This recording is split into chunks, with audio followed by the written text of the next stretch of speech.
Those are pigs. Those are pigs that are not in their fence. They are outside of their fence. They're in a pasture, but they're outside of their fence.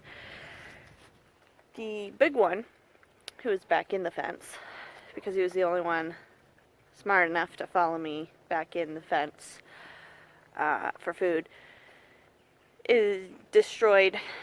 Well, he didn't destroy. He picked up and pulled apart one of the panels this morning and let everybody else out. So, those are pigs. Hopefully, they'll stay where they belong, kind of, sort of, until I have an extra hand, because we're going to have to take apart, I have to take one whole panel off and put a bunch of food in the middle of the pen. They'll all go back in, put the panel back on, boom. So not exactly hard to get them back where they belong when there's two people. When there's one person with two babies, it's no longer an easy task to put 12 to 15 pigs back in a pen. So, there they are. There they hopefully will stay until 4:30ish this evening. Yeah.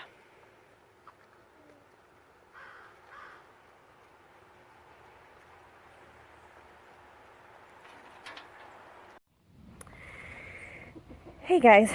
Okay. So I've been getting a lot of questions about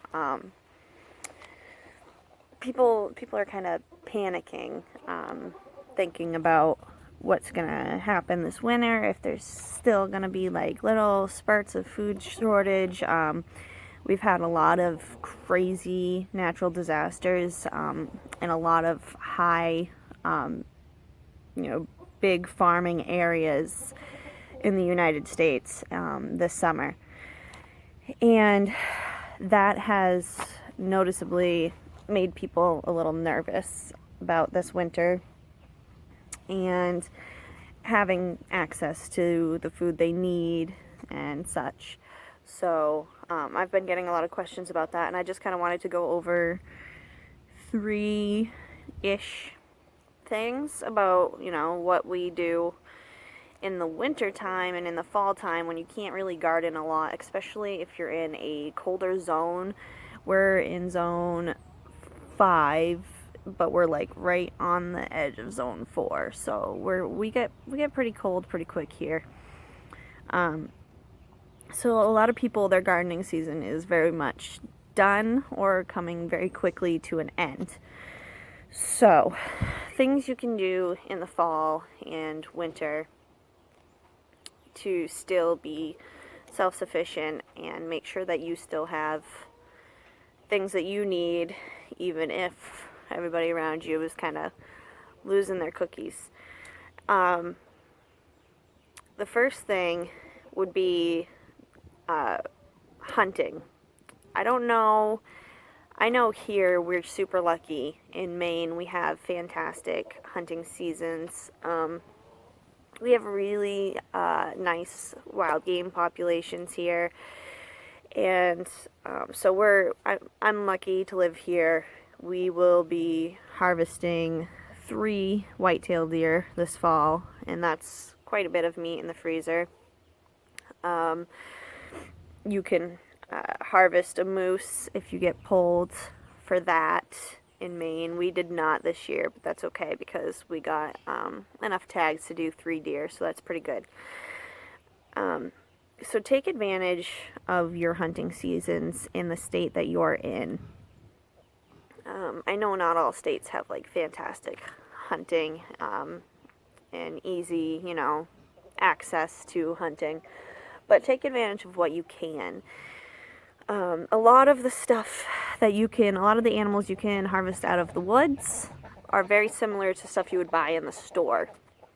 For example, partridge, grouse, or quail can very easily, or rabbit can very easily replace chicken. So that's actually what we use to replace chicken a lot, because I hate meat birds. You've seen in a couple videos I have a few left, but I'm so done with them. they're so stupid, and I just, oh, I can't. So we do actually, right now is our partridge and grouse and whatnot season here. Also, it's turkey season right now in Maine, and so take advantage of the turkey season as well. Venison. My chickens are fighting through their cage. Venison is a great replacement for beef. I know nothing kind of compares to a really nice ribeye beef steak, but venison is as close as you're gonna get, or anything along that lines. A nice red meat out of the forest will do you well to replace beef when needed. We do have a very small half a cow in the freezer right now, but for the most part, those 3 deer will replace beef this winter. Hunting, what else? The only thing that we don't have here in Maine that we can like replace with is we don't have wild hogs here in Maine, and so, but pigs are like super easy and quick to raise, so most people here raise their own pork anyways, so that's not a huge deal. So hunting seasons are super important to take advantage of. You need to be getting whatever you need. I don't know the rules. Maine's pretty lenient on rules as far as owning firearms, hunting, and stuff like that. We don't really have a lot of laws on that. So I know some places are more difficult, but it's worth it. It's worth it to get that done, so that you have a guarantee meat in the freezer, especially if you own a lot of land. So, goodness gracious, starting to warm up, so the flies are starting to come out. So hunting seasons are super important, and that's something you can do in the fall, and even some places in the winter and the summertime, to be food self-sufficient. And so the second thing that I would say you need to start working on now is learning, if you don't already know, learning how to bake and cook a lot of your own stuff, a lot of your own meals. A lot of people rely on ready-to-go, easy-made meals from the store right now. It's a huge thing. A lot of people my age don't know how to cook from scratch, and that's really important. And along with the learning to cook and bake, I would say you need to, right now, before things get crazy, if they do get crazy again, hopefully not, but who knows, you need to start buying bulk flour, sugar, baking soda, baking powder now. Keep it, we keep ours in totes, but we go through ours pretty quick. But you want to keep it in a really nicely sealed spot so that nothing gets into it, nothing ruins it. But buy your baking stuff, buy all your baking necessities now, so that you have them, and then start learning how to use them. And so that's, cooking from scratch means that you can take whatever is in your pantry and you can make a meal out of it.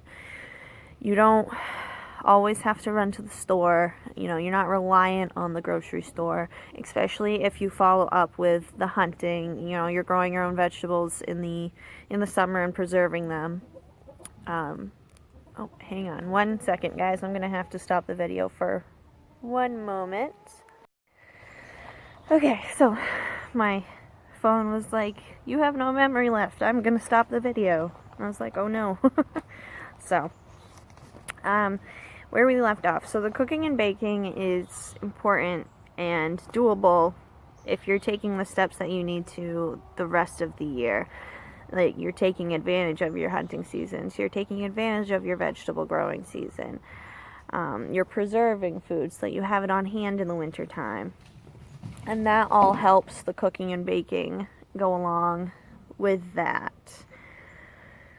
And like I was saying, you can take a very small amount of ingredients and make it into a meal if you know how.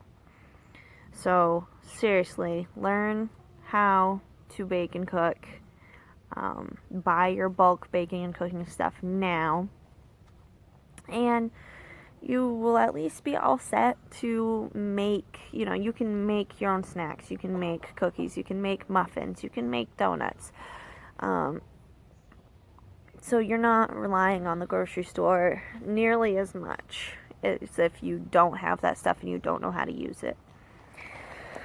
The third thing that you can do this winter, and this is it's not really going to help you this winter, but you should always be planning for next growing season. You should be sitting down once that old garden's torn out, and you're all done for the season. You've got everything put up the way you need it.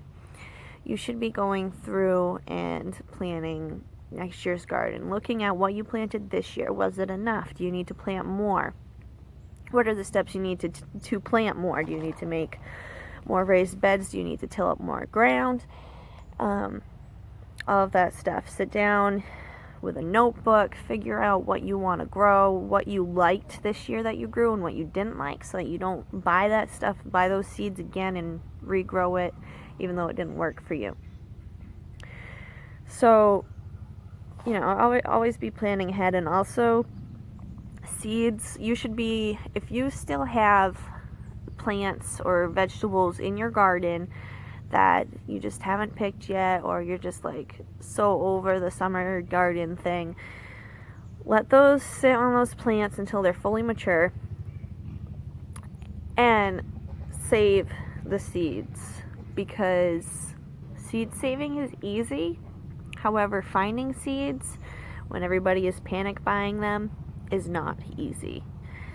And if you're like us, you rely on vegetable seeds to feed your family. So seriously, look up the information on seed saving. It's so easy. Leave those last couple of, green beans or last couple of tomatoes or whatever on there until they're fully mature. And then save the seeds. Put the seeds up, label them correctly, keep them in a dry, cooler space, but not cold space. And that will give you a little bit of self-sufficiency, self-security as far as food goes, because you'll have those seeds, especially if they're heirloom varieties. They should grow pretty well for you next year if you do the process correctly. For whatever you don't have that you can save the seeds from, you should be looking into buying those seeds now. And you should be, at least making wish lists to get ready for buying them next month or December. Because you got to remember, people kind of start going nuts and getting excited about seeds in the December, January area. Now, some people are like me and just want to buy seeds all the time, even if you don't need them. But most of the time, people are getting ready in December, January, February, and sometimes even before then, because some of you lucky ducks have a really early season that you can put root crops and greens in the ground in February and March. We're not going to talk about how much I hate you for that, but so just plan your garden now, or when you get a chance, just sit down with a cup of coffee, cup of tea, plan your garden, plan out the seeds you need, make your wish list. As soon as you get the money or time to order those seeds, do it, because then you have that security for next year. At least next year you have what you need to grow your food. So again, the three things as far as wintertime, fall time, homesteading, is taking advantage of your hunting seasons, learning how to bake and cook and buying the stuff you need to do that in bulk, and planning your garden for next year. and buying your seeds ahead of time so that you have them. So those are the 3 things that you can keep doing throughout the entire year. You'll have to stop doing because it's summertime. I know the gardening stops in the summer for most of us, and that's kind of a bummer, but there's plenty of stuff that you can do in the winter, especially if you get a lot of snow like we do here. You're going to spend a lot of time inside anyways, and you can be inside baking snacks, you can be inside meal prepping dinners for the week. You can be inside teaching your kids how to bake their own snacks. Kingston already helps me cook. I give him a butter knife and a potato, and he cuts up that potato, and we just make sure that potato doesn't get in the pot. But the concept of, hey, mom's cooking dinner, I want to cook dinner too, is really, really awesome for a 2-year-old. So I'm pretty excited about that. So those 3 things, focus on those. Let me know if you have any more questions about those. I might do a video on what we buy in bulk for you guys, so you kind of have the specifics of that, because we're going to be doing a bulk order soon through, in Maine we have Sam's Club. Girls, seriously. My dogs, you guys. If I'm yelling in a video, it's probably at my dogs. It's not even at the pigs. It's not at the chickens. It's not at the toddler. It's at the dogs. So focus on those 3 things. We use Sam's Club to buy bulk in Maine. We don't have anything else but Sam's Club. We don't have a Costco. Well, we do have BJ's, but I've never been there. Sam's is kind of our go-to. It's a pretty good place. And they ship a lot of their stuff, so that's good too. So focus on those 3 things. Let me know if you have any questions about those 3 things. I love to teach people. I have so many recipes. Most of them stored right in my head, but I have a lot of them written down, and I can write them down for you too. So let me know if you have questions. It's Thursday. We're almost there. Tomorrow's Friday, guys. We can make it. Maybe. Hopefully we'll be going back out to seniors camp on Friday evening. Senior is my husband's father. I call him Senior because they both, my husband is a junior. And so, yeah, I will talk soon. I hope you guys make it through the rest of your work week. If you don't hear from me soon, it's because I didn't. So, have a good day.